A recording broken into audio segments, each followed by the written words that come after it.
जय गुरु रघु भाई कोठी अछ आज पर 9टा बेलू निमंत्रण करने जाइथांते। अरे हाँ नटिया जाऊची जाऊची। भाई जल्दी आसुन एमती लेट कहीं करछ सତରେ तम कथाबार्ता ठीक नहीं आउ। अरे हाँ मु परा एबे बाहरुची तमे समस्त को नहीं वीर मौसा घर पाखक आस है।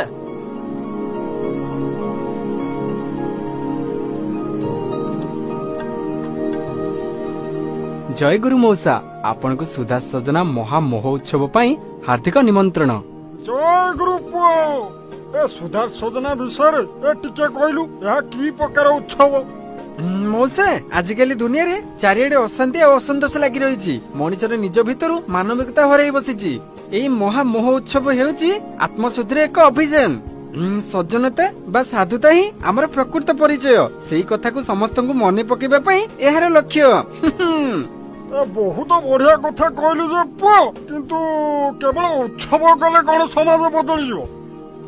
मौसा गोटे जलंता दीपरु ही हजार दीप जले। एही महा उत्सव रे भजन कीर्तन सदालोचना एवं सामूहिक समवेत प्रार्थना माध्यम रे आमे शुद्ध चिंताधारा ग्रहण करिवु। जेतेबेले आमे निजे शुद्ध होबा सेतेबेले जाय आमे निजे सुस्थ समाज गढ़िबा। एहा केवल एक धार्मिक कार्यक्रम नुहे, एहा चरित्र गठन एक महायज्ञ।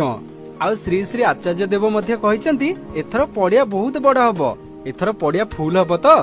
हाँ रे बा आचार्य देव जेतेबेले इच्छा प्रकाश करिसंती निश्चय करिबा तेबे एथिरे समस्त जोग देबा उचित। आउ सब उपयोजना केंद्र और गाँव रो पिला मानकु भी एथिरे शामिल करिबा, सेमाने भल संस्कार पाइबे।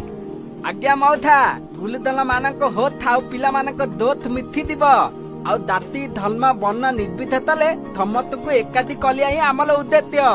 आ थमते थुद हुदले एकादी हेले ही थांती आथिय आ आपन परिवार था नित्य आतिए लैली।